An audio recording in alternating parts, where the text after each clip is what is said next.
Bonjour mesdames, bonjour mesdemoiselles, bonjour messieurs. Un conseil des ministres vient de s'achever, tenu ce matin et présidé par son Excellence M. Alassane Ouattara, président de la République, chef de l'État. L'ordre du jour de cette réunion comportait des mesures générales, projet de loi, projet de décret, des mesures individuelles ainsi que des communications. Au chapitre mesures générales, projet de loi, au titre du ministère des Ressources animales et halieutiques, le Conseil a adopté un projet de loi relatif à la pêche et à l'aquaculture en Côte d'Ivoire. Il faut dire que ce secteur est très important dans notre pays. L'industrie tonnière, par exemple, occupe la 6e place, le 6e rang des exportations de notre pays. Les valeurs des exportations sont supérieures à 100 milliards de francs CFA annuellement. Le port autonome d'Abidjan est le premier port tonnier africain. Et la pêche occupe plus de 100 000 personnes actuellement dans notre pays. Il se trouve que ce secteur, malheureusement, fait face à d'importantes difficultés, notamment la réduction nette sur les dernières décennies et années, la réduction nette du patrimoine halieutique, la dégradation que nous observons des conditions de vie et de travail des pêcheurs, la diminution considérable des activités de pêche également, et puis le déficit que notre pays connaît au niveau des produits de la pêche, déficit qui aujourd'hui est estimé aux environs de 200 000 tonnes. Donc ce projet de loi vise à favoriser, en tenant compte du contexte national et international, la gestion durable des ressources halieutiques, de manière générale, le développement du secteur de la pêche et de l'aquaculture. Il s'inscrit dans la lettre de politique du secteur de la pêche et de l'aquaculture, élaborée en 2006 et répond aussi bien aux obligations communautaires de notre pays qu'à celles de l'État ivoirien. État ivoirien en sa qualité d'État côtier, en sa qualité d'État de port, en sa qualité d'État du pavillon et en sa qualité d'État de commercialisation des produits de pêche. Au chapitre projet de décret, au titre du ministère d'État, ministère de l'Intérieur et de la Sécurité, le Conseil a premièrement adopté une communication, puis un décret relatif à la mise en œuvre par la Côte d'Ivoire du mécanisme d'examen de l'application de la Convention des Nations Unies contre la corruption et au compte-rendu de la participation de la Côte d'Ivoire à la 6e session de la conférence des États parties à la Convention des Nations Unies contre la corruption, tenue à Saint-Pétersbourg, en Russie, du 2 au 6 novembre 2015. On peut dire sur ce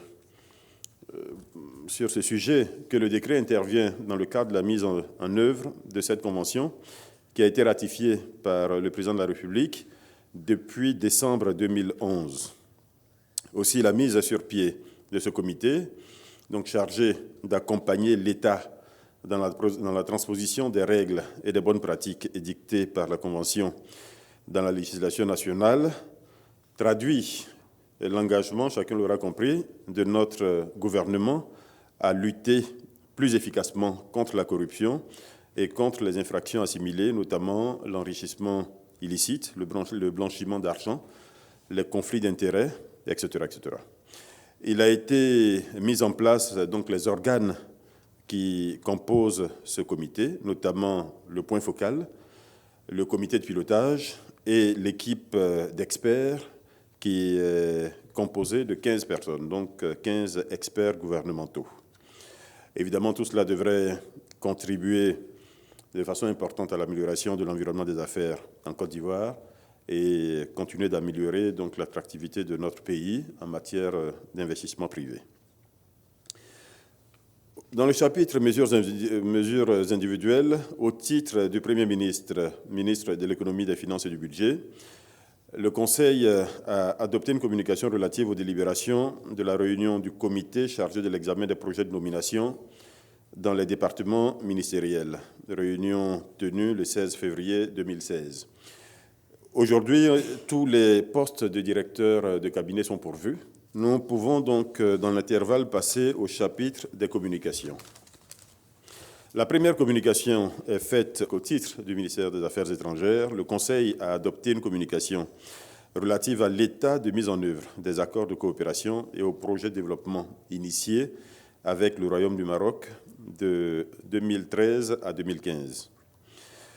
Comme vous le savez, la coopération et l'amitié entre ces deux pays, le Maroc d'une part, le Royaume du Maroc d'une part et l'État de Côte d'Ivoire, sont exceptionnelles depuis en particulier l'avènement du président de la République à la magistrature suprême de notre pays.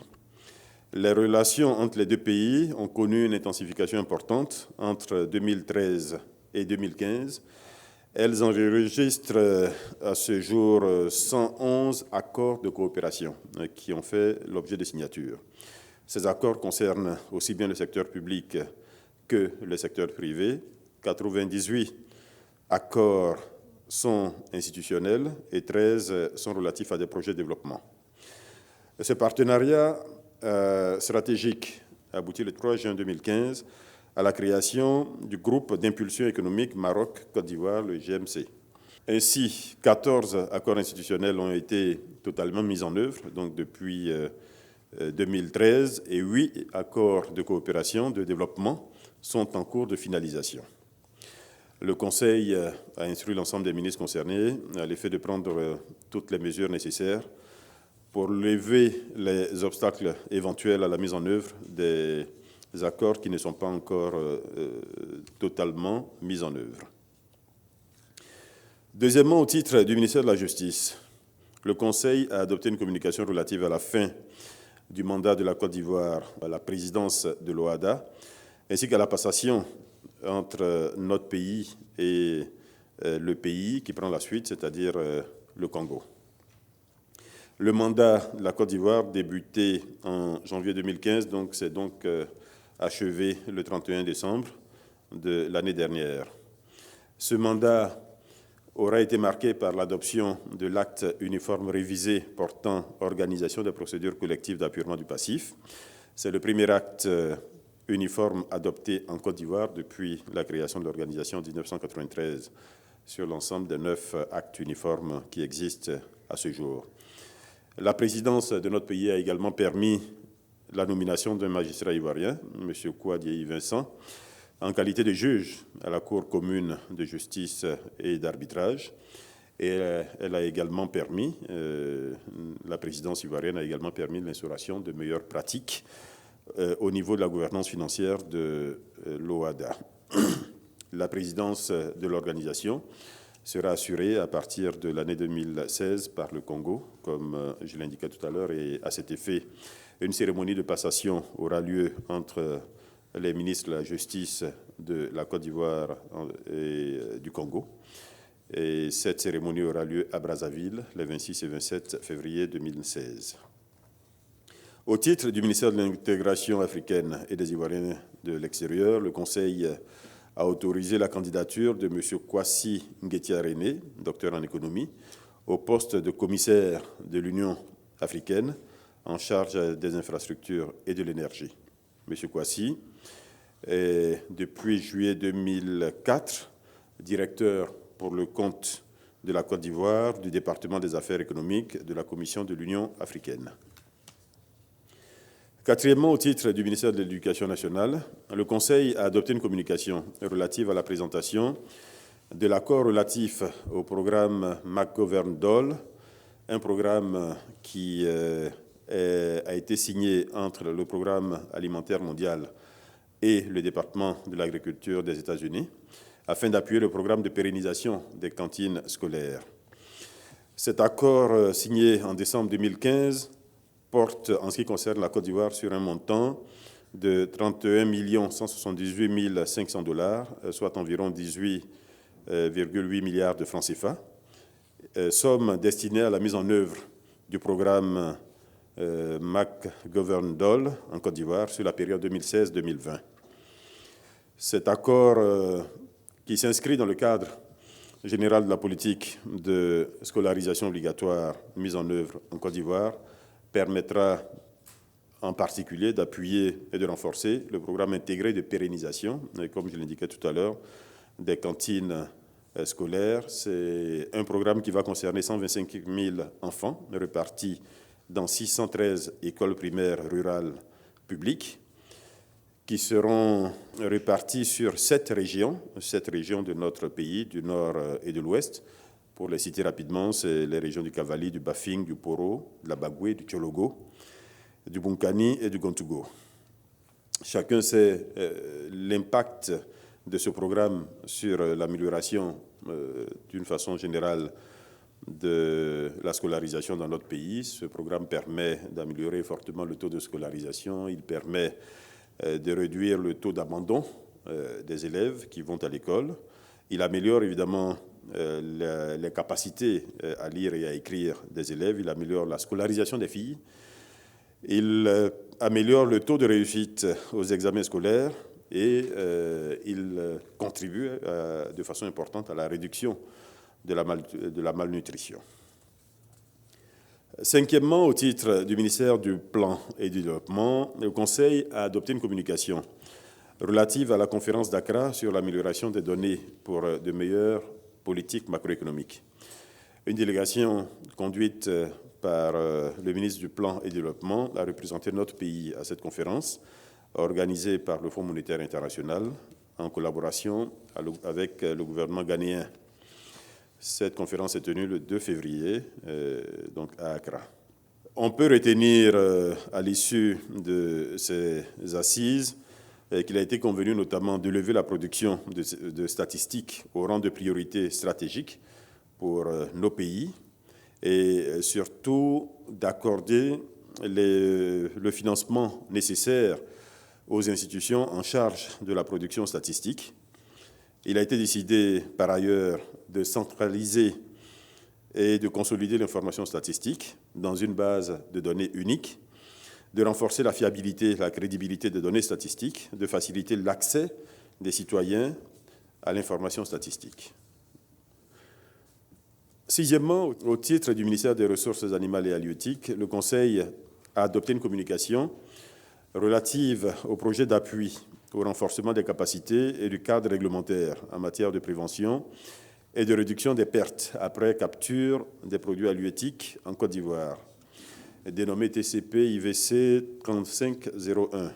Ce projet est d'un coût de 250 millions de francs CFA. Il est cofinancé par la FAO, donc l'Organisation des Nations Unies pour l'alimentation et l'agriculture, et l'État de Côte d'Ivoire. Il a consisté principalement en une assistance technique pour aider à prévenir et à réduire considérablement les pertes après capture ou abattage dans le secteur halieutique en Côte d'Ivoire. Ce projet concerne les localités communes d'Abobo-Doumé, de Marcoria Noumambo, de Brafédon et de Guessabo. Il va concerner près de 4000 acteurs de la chaîne des valeurs halieutiques, principalement des femmes.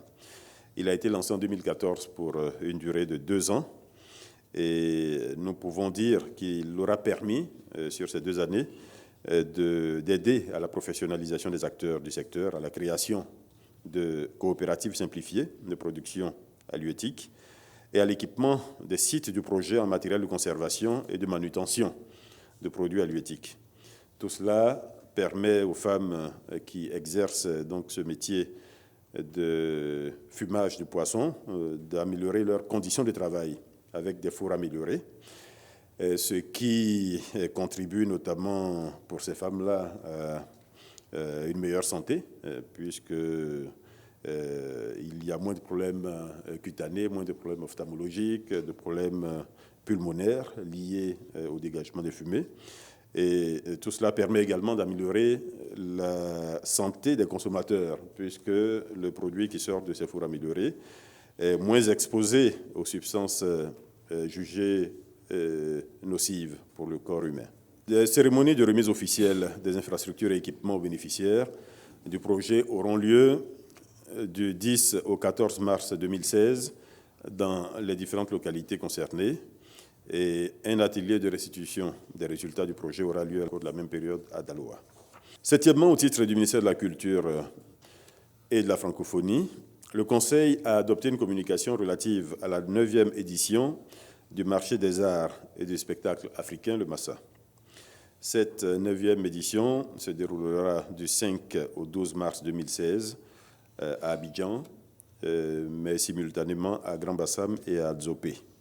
71 groupes au titre du Massa Marché et 100 groupes pour le Massa Festival sont prévus pour évoluer sur les scènes du Palais de la Culture à Abidjan et des espaces culturels aménagés donc dans les autres villes sièges, notamment Grand-Bassam et Adzopé. En plus des artistes de Côte d'Ivoire, au nombre de 300, le Massa recevra 800 artistes et 200 journalistes venant d'Afrique, d'autres pays africains, d'Europe et d'Amérique. Le Conseil a instruit l'ensemble des ministres concernés à l'effet de prendre donc toutes les mesures pour permettre là aussi le succès de cet événement important. Huitièmement, au titre du ministère des Eaux et Forêts, le Conseil a adopté une communication relative à la tenue de l'atelier régional de l'Organisation internationale des bois tropicaux, OIBT, en Côte d'Ivoire. Cet atelier aura lieu du 24 au 26 février 2016 à Abidjan. Il portera sur la restitution de ce qui s'appelle les résultats de la phase 1 et de l'étape 1 du projet de développement du commerce des bois tropicaux et produits dérivés et de leur valorisation industrielle dans un cadre intra-africain. Ce projet est mis en œuvre dans quelques pays africains, Côte d'Ivoire, Cameroun, RDC notamment, en vue de favoriser une meilleure compétitivité des bois et produits dérivés du bois sur les marchés intérieurs et régionaux. Neuvièmement, au titre du ministère de la Communication, le Conseil a adopté une communication relative aux conditions d'accès de certains groupes sociaux aux médias publics et privés. Il faut là préciser qu'au plan des principes, l'État de Côte d'Ivoire reconnaît et garantit à tous la liberté de penser et la liberté d'expression. Il apparaît cependant dans l'exercice de cette liberté par certains groupes sociaux qu'il y a des dérives importantes qui ont été notées dans les médias, aussi bien publics que privés. Ces dérives viennent, par exemple, la liste n'est pas exhaustive, de religieux, viennent de tradis patriciens, de responsables d'ONG, de responsables d'associations, etc., qui, sur ces médias-là, se livrent à des prêches, à de la publicité mensongère, à de la propagande dans certains cas, etc. Donc, toutes choses qui ne sont pas bonnes pour l'équilibre que nous souhaitons de notre société. Aussi, le Conseil a appelé à une application stricte des dispositions légales en vigueur qui encadrent l'accès de ces groupes sociaux aux médias publics et privés. J'insiste, et privés. Donc cela va concerner les médias publics, mais également les médias privés. Cela va concerner les médias audiovisuels, mais également la presse écrite dans son ensemble. En application de ces textes, là aussi la liste n'est pas exhaustive, les organes de médias devront désormais exiger de l'usager des documents administratifs établissant son existence juridique et sa capacité à agir, intégrer et établir une différenciation entre les types d'informations, identifier la nature du service concerné ainsi que sa conformité aux lois et règlements en vigueur. Le média devra s'assurer de ce que l'espace de diffusion sollicité est conforme à l'objet de l'intervention, informer effectivement et préalablement les usagers des conditions d'accès et de passage, ainsi que des sanctions encourues en cas de violation des textes régissant l'objet de son intervention, suspendre à titre conservatoire le droit d'accès des usagers contrevenants récidivistes et créer un espace de communication pour la diffusion de spots et autres films de promotion après un strict contrôle a priori pour réduire les risques de dérapage en direct. Je suppose que chacun a bien compris les bonnes intentions qu'il y a dans ce texte. Nous voyons tous les jours des interventions et surtout, malheureusement, de nombreux dérapages qui se font en direct par des personnes qui sont probablement animées de bonne volonté ou de bonne foi. Mais il appartient au gouvernement, à l'État, de faire en sorte que nos populations ne soient pas exposées, outre mesure, à certaines dérives de quelques personnes. Dixièmement, au titre du ministère de la Promotion de la femme, de la famille, de la protection de l'enfant, le Conseil a adopté une communication relative à la célébration de la Journée internationale de la femme, édition 2016, qui aura lieu à Abidjan et dans différentes régions de notre pays. Cette journée a été instituée en 1977 par l'Assemblée générale de l'ONU et elle a lieu chaque année, donc le 8 mars. La ville d'Abidjan abritera l'édition 2016 après les éditions 2013 à Touba, 2014 à Grand-Bassam, 2015 à San Pedro. Et l'édition 2016 donc, aura lieu à Abidjan, mais également dans d'autres régions de notre pays, sur le thème « Autonomisation de la femme, défis et opportunités pour l'épanouissement de la famille ». Voilà. Cette journée sera également marquée, entre autres, par la tenue du Conseil national de la femme en Côte d'Ivoire et par un forum de l'emploi et de l'entrepreneuriat féminin. Onzièmement, au titre du ministère auprès du Premier ministre chargé de l'économie et des finances, le Conseil a adopté une communication relative à la visite en Côte d'Ivoire à Abidjan du 15 au 17 février 2016 de Mme Keiko Honda, vice-présidente de l'Agence multinationale de garantie des investissements, donc la MIGA. Cette visite s'inscrit dans le cadre des échanges réguliers que nous avons avec cette organisation du groupe de la Banque mondiale. Et il s'agit évidemment de travailler au renforcement de la coopération entre notre pays et cette agence. Il faut dire que la Côte d'Ivoire est le troisième bénéficiaire dans le monde des services de la MIGA.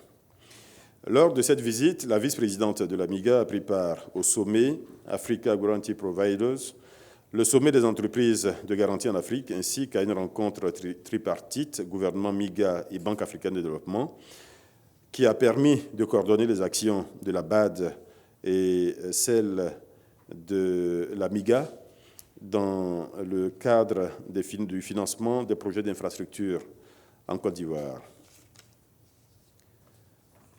Voilà, mesdames, messieurs, cela a été un peu plus long que d'habitude. Les points qui ont été échangés et la décision qui a été prise ce matin en Conseil des ministres, je me tiens à votre disposition pour prendre des questions, comme d'habitude. Merci.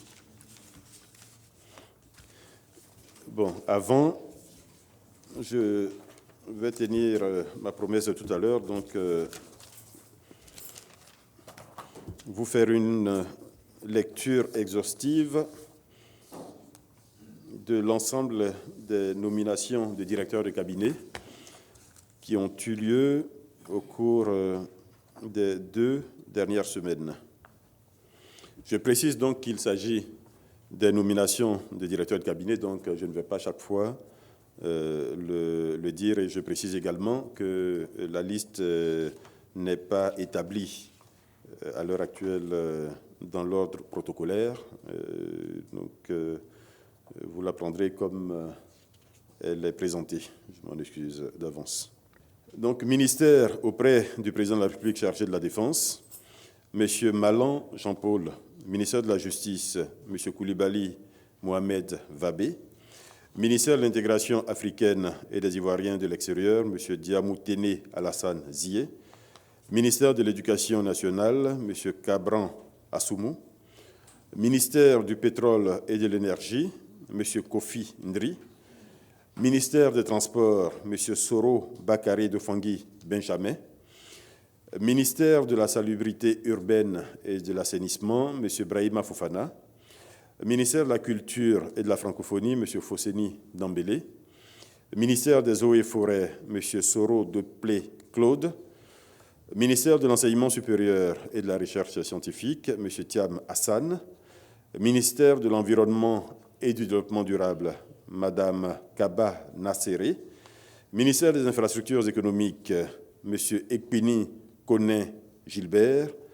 Ministère de l'Habitat et du Logement social, M. Pagny Moro Albert. Ministère de l'Enseignement technique et de la formation professionnelle, M. Aonzo Avou Nyankan Alexis. Ministère des Sports et Loisirs, M. Moumouni Silla. Ministère de l'Économie numérique et de la Poste, M. Apété André Augustin. Ministère de la Construction et de l'Urbanisme, M. Diabaté Kaladji. Ministère du Tourisme, M. Afing Kwasi Ndri Germain. Ministère auprès du Premier ministre chargé de l'économie et des finances, M. Adama Koulibaly. Ministère de la fonction publique et de la modernisation de l'administration, M. Kanga Ndoa Jean-Jacques. Ministère de la promotion de la jeunesse, de l'emploi des jeunes et du service civique, M. Gala Armand Muller Kwame. Ministère d'État, ministère de l'Intérieur et de la Sécurité, M. Bamba Cheikh Daniel. Ministère des Affaires étrangères, M. Boafo Kwadio Jean-Roger. Ministère de l'Emploi et de la Protection sociale, M. Ngo Bakayoko. Ministère de l'Industrie et des Mines, M. Nyamien Ndri Guillaume. Ministère du Plan et du Développement, M. Kofi Yao. Ministère du Commerce, M. Sepi Esso Narcisse Thomas. Ministère des Ressources animales et halieutiques, M. Zoumana Meïté. Ministère de la Santé et de l'Hygiène publique, M. Kwadio Konan Raoul.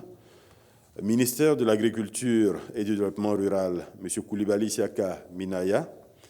Ministère de l'Entrepreneuriat national, de l'Artisanat et de la Promotion des PME, M. Kosonou Paul-Marie Kofi. Ministère de la Communication, M. Doumbia Mori. Ministère auprès du Premier ministre chargé du budget et du portefeuille de l'État, M. Karim Traoré. Ministère de la Promotion de la femme, de la famille et de la protection de l'enfant, Mme Grécou Né Touré Noël Caroline. Ministère de la Solidarité, de la Cohésion sociale et de l'indemnisation des victimes, Mme Ouattara Manignan, épouse Mansaré. Ministère des Droits de l'Homme et des Libertés publiques, M. Agouale Kofi Deni. Voilà, la lecture est faite. Je suis maintenant à votre disposition pour prendre des questions, s'il y en a. Bonjour, Monsieur le ministre. Je suis Jules Egenda de artici.net et de africatualité.com. Monsieur le ministre, tout à l'heure, vous avez parlé de l'accès aux médias des praticiens et des hommes religieux. Et vous faisiez allusion aux médias privés en parlant de la presse écrite. Et la presse numérique, où vous situez cela. Je voulais savoir comment ça va se passer, le contrôle. Ça, c'est ma première préoccupation. Et deux, Monsieur le ministre, le président de la République avait pris une décision, une mesure augmentant les salaires des fonctionnaires et du privé aussi. Il était question de 8%. Et récemment, la SOTRA, les agents de la SOTRA avaient organisé un arrêt de travail le 7 décembre dernier. Et à l'issue de cet arrêt de travail, la direction avait promis augmenter les salaires de 8% pour le petit personnel et 4% pour les cadres et accepter encore d'autres mesures. Il se trouve que le 30 décembre, le ministre de l'Emploi a pris un arrêté pour dire que les agents de la SOTRA ne sont pas concernés. Vendredi 22 janvier dernier, une réunion avec le personnel, la direction et les directeurs centraux de la SOTRA a confirmé cette mesure. Et les agents qui ne sont pas contents ont voulu manifester. Il se trouve que certains ont été arrêtés et mis à la disposition de la police SOTRA. Pour le moment, l'affaire est encore en train d'être réglée à l'amiable. Je voulais savoir si réellement l'arrêté du ministre tient vraiment lieu et supplante la décision du président de la République. Il se trouve qu'aujourd'hui, on a des difficultés pour se déplacer. La SOTRA ne peut plus répondre aux besoins des populations et on avait annoncé, il y a de cela je crois 2 décennies de cela, l'avènement d'une société de transport SOTU. Je voulais savoir à quel niveau se trouve ce projet. Est-ce que le gouvernement tient compte de ce projet ou bien qu'est-ce qu'il y a lieu de faire pour que le transport, les populations puissent se déplacer correctement? Là, vous posez des questions qui sont très, très précises. Je vais essayer de vous répondre dans la mesure du possible. Premièrement, en ce qui concerne le contrôle de l'accès aux médias, le contrôle tel qu'évoqué, discuté ce matin en Conseil des ministres, évidemment, concerne tous les organes qui diffusent en Côte d'Ivoire. Presse écrite, audiovisuel, Internet, etc. Tous les organes sont concernés. Évidemment, les modalités de contrôle sont différentes et chacun de vous sait la difficulté plus importante probablement à contrôler certains organes, notamment les organes du secteur du numérique. Des réflexions sont en cours d'ailleurs avec la haute autorité donc, de la communication audiovisuelle pour parvenir à exercer un contrôle plus efficace sur l'ensemble des organes, y compris la presse numérique en Côte d'Ivoire. La difficulté souvent avec cette dernière, c'est qu'elle est lue en Côte d'Ivoire, elle concerne la Côte d'Ivoire, mais souvent elle n'est pas hébergée en Côte d'Ivoire. Les articles en question sont sur des sites qui sont ailleurs, qui sont dans des pays ailleurs, et évidemment cela ne facilite pas ce type de contrôle. Là, nous nous adressons donc prioritairement et expressément à tous ceux qui éditent et diffusent en Côte d'Ivoire. Ensuite, vous parlez des mesures prises concernant les augmentations de salaire. Bon, j'avoue, votre question est très précise, mais je manque d'éléments pour vous répondre précisément. Ce que je peux dire sur les principes, c'est que le chef de l'État a pris des engagements concernant l'État de Côte d'Ivoire. Et ces engagements, vous pouvez le voir, vous pouvez les suivre, ils sont appliqués depuis que cette mesure a été prise et qui concerne les fonctionnaires, donc les personnes travaillant pour l'État de Côte d'Ivoire. Pour ce qui concerne le secteur privé, nous sommes une économie libérale. Ce que vous dites est probablement une suggestion qu'a voulu faire ou qu'a faite à un moment donné le ministre, puisque vous avez évoqué une circulaire. Je ne pense pas que ce soit une circulaire, je ne pense pas non plus que ça puisse être une décision du ministre. Ça ne peut être qu'une recommandation éventuellement, s'agissant du privé. Et puisque là, il s'agit de discussions entre les organisations patronales et les organisations syndicales éventuellement, ou entre le personnel et la direction de chacune des entreprises. Évidemment, le seul point sur lequel en général intervient l'État, c'est celui de la fixation du SMIG. Et cela a été fait, vous le savez, en ce qui concerne donc le salaire minimum garanti, puisqu'il a été, si j'ai bonne mémoire, été augmenté à 60 000 francs il y a grosso modo 2 ans. Voilà, donc pour le reste, j'allais dire, le cas de la Sotra, je ne vais pas m'aventurer à faire de commentaires là-dessus. C'est une société anonyme qui a son mode de gestion donc, qui dérive du droit des sociétés. Et là, évidemment, il s'agira surtout des discussions entre les patrons, entre la direction générale et les employés, donc les organisations syndicales. Donc, notre souhait est que ces discussions se passent de la meilleure façon, dans l'intérêt, j'insiste, dans l'intérêt de la société. Parce que souvent, l'une des parties tire trop. Il faut bien voir l'intérêt de la société, donc l'intérêt de cette société publique. Vous avez également mentionné la SOTU. Là aussi, je ne m'aventurerai pas à faire de commentaires. Ce que je peux dire, c'est que l'exercice de l'activité de transport en Côte d'Ivoire est libre. La preuve, vous voyez des BACA partout.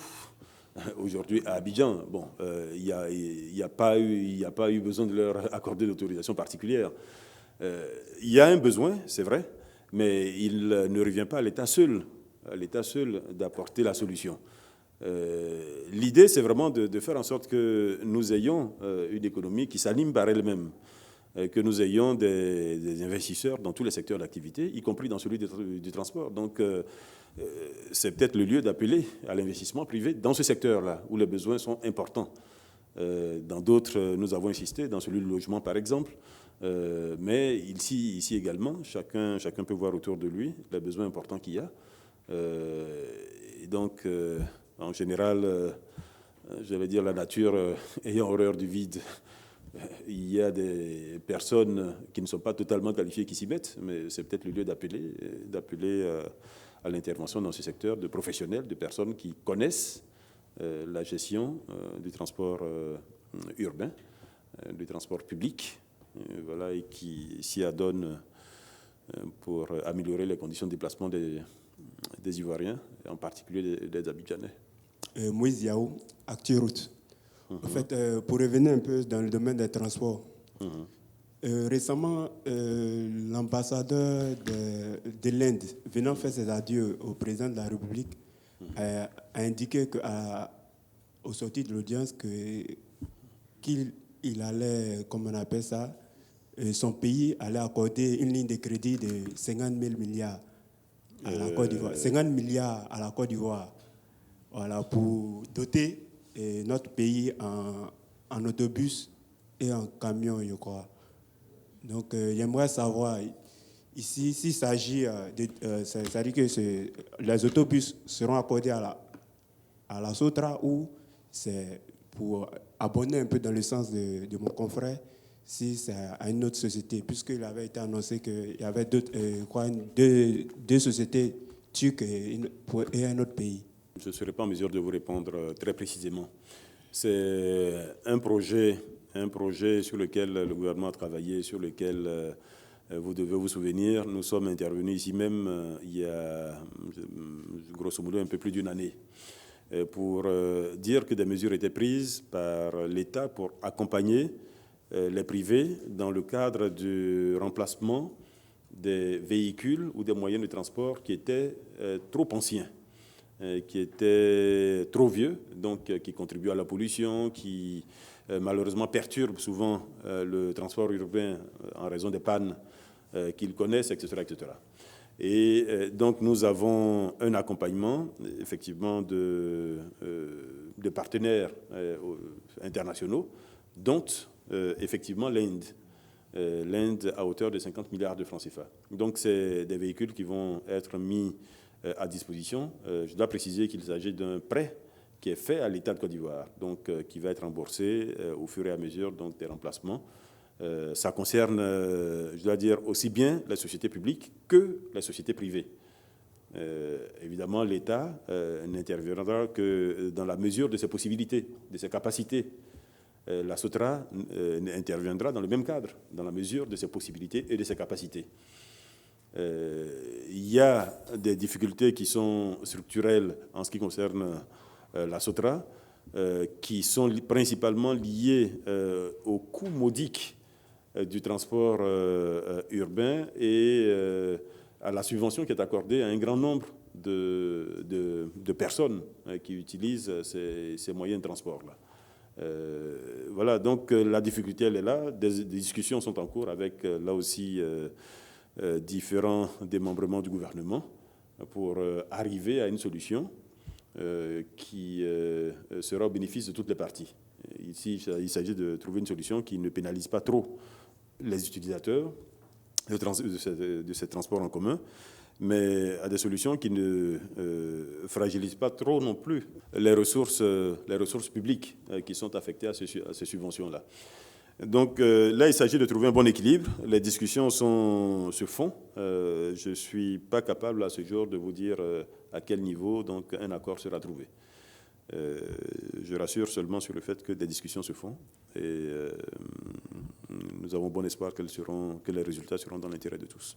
OK, merci. Et donc à mercredi prochain.